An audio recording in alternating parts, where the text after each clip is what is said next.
My sister is a single mom to a young daughter. In April of this year, I found out my sister and husband had been sleeping together for at least 3 months. I ended my marriage to him and am in the process of getting a divorce. I also stopped helping out my sister, which I had done since she had her daughter. I told her I never wanted to see her again and to not ask me for help. Our parents are both disabled and live together in a nursing home. They were upset when they heard what happened, but told me they would not cut out one daughter for the other. I told them I understood and would never ask them to, but they needed to understand I would not be there for my sister anymore, and I don't care how bad her life gets, or whether she needed some life-saving blood or kidney from me one day. They told me they understood. But now that Christmas is approaching, a big deal is being made out of the fact that I'm not welcoming her or her daughter for Christmas like I normally do. I've already moved to my new house. I always bought my niece gifts and gave them someplace to go for Christmas, and now I'm not opening my new home to them. My parents told me how it would be nice for my niece, not my sister. I told them being there for my niece meant having contact with my sister and that I didn't want to see her again. My sister begged and pleaded with me to let them come. She has apologized multiple times for what she did, but I don't care. I've never cared. She was getting so much help and money from me, and then she went behind my back. She disrespected me. She made a fool out of me. She allowed my ex to disrespect me.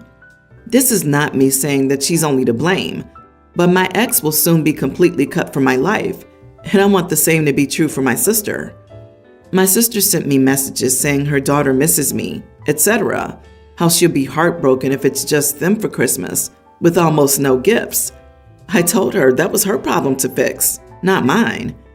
My sister and parents are all saying that I'm being cold-hearted to the wrong person. Am I the idiot? Not the idiot. Let me get this straight.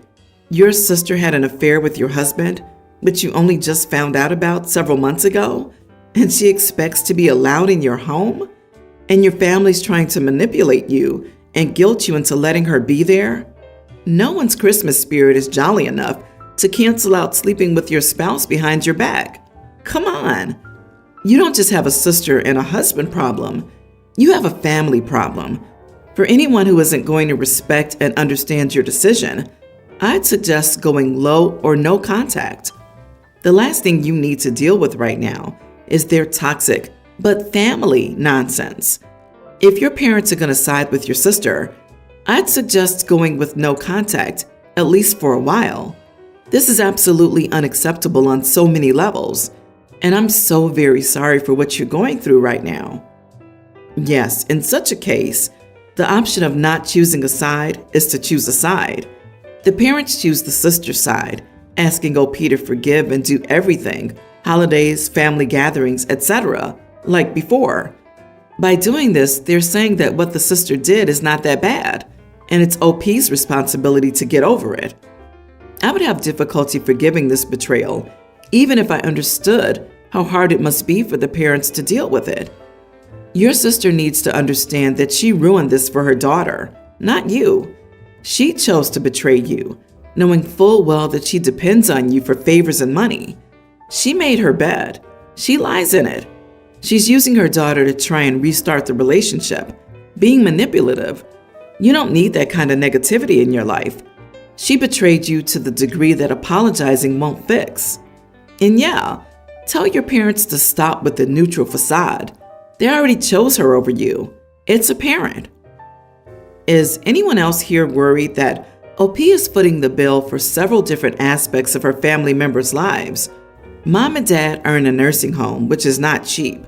Sister relies on her a lot, to the point where she accuses her of not giving her own child Christmas. The financial and emotional labor of both situations is a lot already. OP has been through enough already without worrying about being a meal ticket for people who think it's okay for her to endure a brutal situation for their comfort. I vote going no contact with family, then getting a new phone number. I work for a tech company. My husband is an aspiring author. He's had some success, and we hope for more in the future. When I got pregnant, I negotiated a full year of maternity leave with my employer.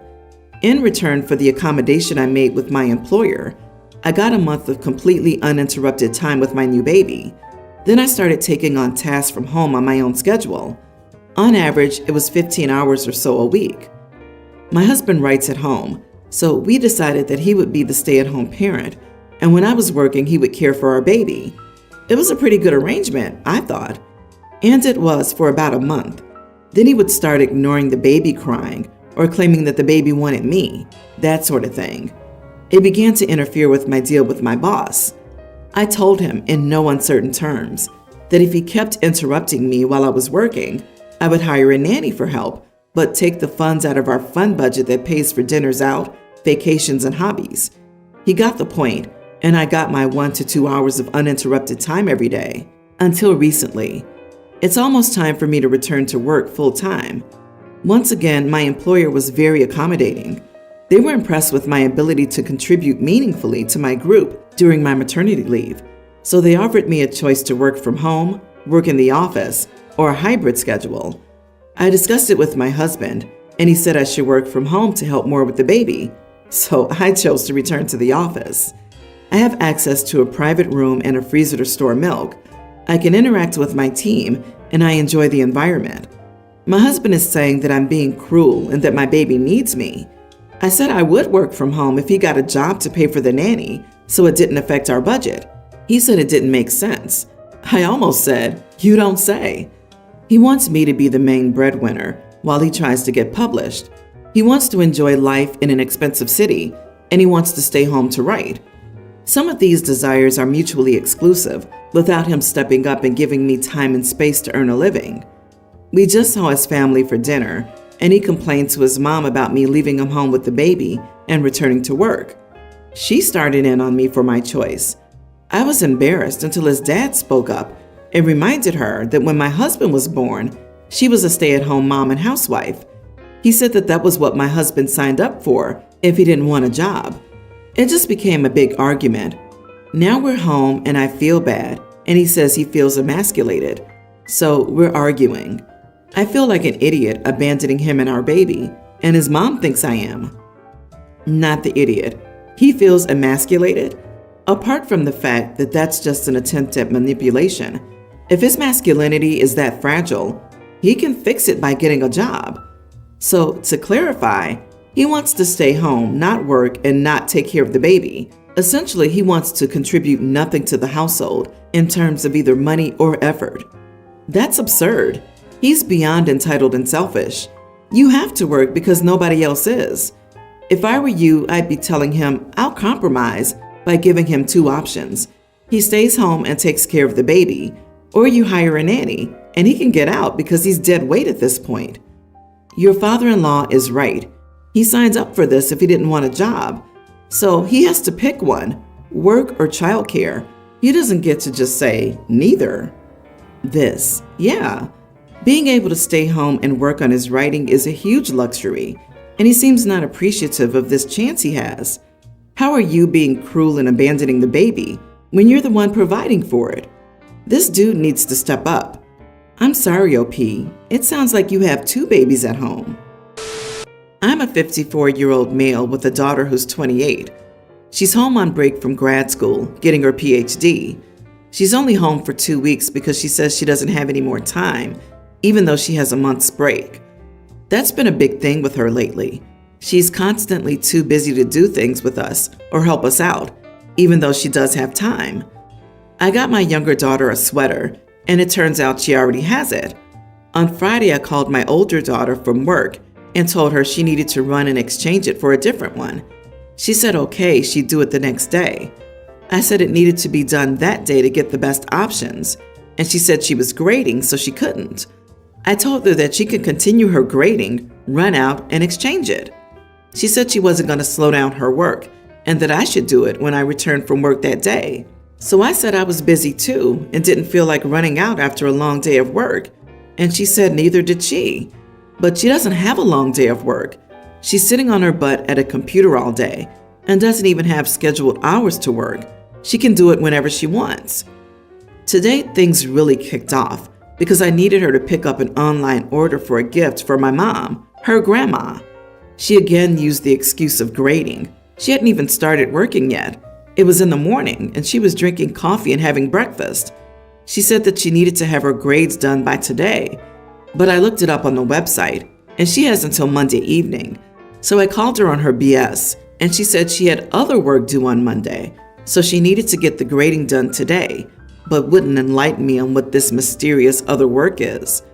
I said, well, tough. This needs to be picked up today so I can wrap it, and I was going into the office, so I couldn't do it. She said that if I didn't want to do it myself, then it would be done on her time. I told her with that attitude, she could stay somewhere else. And she said happily and packed her things, claiming she didn't want to stay here anyway, but was only doing so because I insisted. She left her gifts and said not to expect her for the holidays, and she'll go to her girlfriend's family instead. I think it's ridiculous that she's throwing a fit just because she can't constantly live like she's the only person on the planet. But my wife and other daughter are now furious with me. So I figured I'd ask, am I the idiot? Or am I correct that my daughter is self-centered and childish? Excuse me? Am I correct that my daughter is self-centered and childish? Nope, that's a mirror you're looking at. You are the idiot, OP. Seriously, this grown man is throwing a temper tantrum because his adult daughter isn't willing to take orders and run his errands. I have a feeling he made her take responsibility for his errands a lot growing up, and she's come back home to see her family armed with boundaries because she knows what he's like. He doesn't like not being able to order her around anymore. I hope she has an awesome Christmas with her girlfriend. She's 28, and he wonders why she won't take responsibility for his gift giving at the expense of her own work. He did say she's sitting on her butt on a computer all day, so it's clear he has zero respect for her work. OP doesn't view what she does as real work. OP, you're only 54 and are expecting your daughter to run errands for you like she's a paid shopping assistant. You played the I'm your parent and you must obey me card, and you lost. I'm pushing 80, and I never ask my young relatives to do something for me that I can do for myself or hire someone to do. My mother had your philosophy. Children are supposed to do for their parents, and she died alone in a nursing home because nobody could stand to be around her. Read and learn. I am a happily child-free adult. Babies have always made me super uncomfortable. I don't like looking at them, being in their presence, or really hearing about them. I used to have panic attacks if I had to be near a baby or a toddler, even for a minute or two. If a baby or toddler touched me, I'd freak out and have to go wash off a few layers of skin. I don't know what caused such an intense reaction, but it's always been like this. I've been working on at least being more cordial and tolerant with babies and toddlers, to the point that I no longer have panic attacks. However, they still make me very uncomfortable, and I don't want anything to do with them. I have a friend, we'll call her Sally, who knows that I dislike babies and how uncomfortable they make me. Sally had a baby several months back. I was polite and congratulated her. Ever since, every so often, she'll randomly message me about her baby. She starts with, I know you don't like babies, but, and then sends a picture of her baby, tells me about toys or clothes she bought for her baby, etc. I usually reply in brief messages like, nice, or okay, and leave it at that. I don't want to be mean, so I give a minimal response. I delete the photos immediately, usually our conversations too, because I'm just not interested. Sally and I are not, nor have we ever been, close friends. Recently, Sally posted in a group chat we're both in, asking for people's addresses if they wanted to receive a Christmas card from her baby. That's how she worded it. I figured if I didn't fill out the document, that would be an easy, non-confrontational way to ensure that I would not receive baby pictures in the mail. Unfortunately, Sally messaged me privately today, asking for my address so she could send a Christmas card. So my silent opt-out is no longer an option. Will I be the idiot if I tell her that I don't want a Christmas card from her baby and to please stop sending me photos and updates about said baby? A baby touching you makes you run to the bathroom, and being in the room with one gives you anxiety? Yeah, that isn't normal. You need to get therapy. That's not a healthy way to live. Suffering over the sight of babies is extreme. You are the idiot. You don't even need to open the card. Use tongs to take it out of the mailbox and drop it immediately into the garbage. Sally's being a little too obtuse about sharing her baby excitement. But this, literally and figuratively, is life. Sally could be lonely and struggling with the change of having a baby. Everyone has issues. It won't harm you at all to be polite about mail. The question isn't if OP is an idiot for not liking babies. And even if it was, they're not the idiot for that. People have irrational fears about stuff. It doesn't mean that they're idiots. The question was whether they'd be an idiot for declining a card. And the answer is still not the idiot, because they're entitled to establish boundaries. And Sally knows about OP's issues with babies, so their boundary trumping actually puts them squarely in idiot territory. If OP was afraid of snakes or spiders and someone insisted on exposing her to them constantly, would you be so dismissive? Oh, I know you have a phobia of spiders. Let me send you the pictures of my new pet tarantula. He's so cute. OP is polite and tries to be non-confrontational about her fears. She's making progress and getting help. OP has the right to exist without being constantly exposed to her fears and bombarded with unwanted pictures. Her friend is not entitled to her attention, address, or anything else regarding her baby. During a party my parents hosted, my toddler kept asking where his dad was. He was getting increasingly irritable, so I took him to find my ex. Once we found him, I left our son with him even though my ex told me he was in the middle of an important conversation and couldn't watch him. I told him I didn't care, so he promised he would come and get him in 10 minutes once he was done. But I still left our son with him and my brother, who was there too. They found me about 30 minutes later, and both my brother and ex made a big deal about how I left our son with them when I knew they were busy. My son had clearly been crying, and they both got defensive when I asked what they had done to him.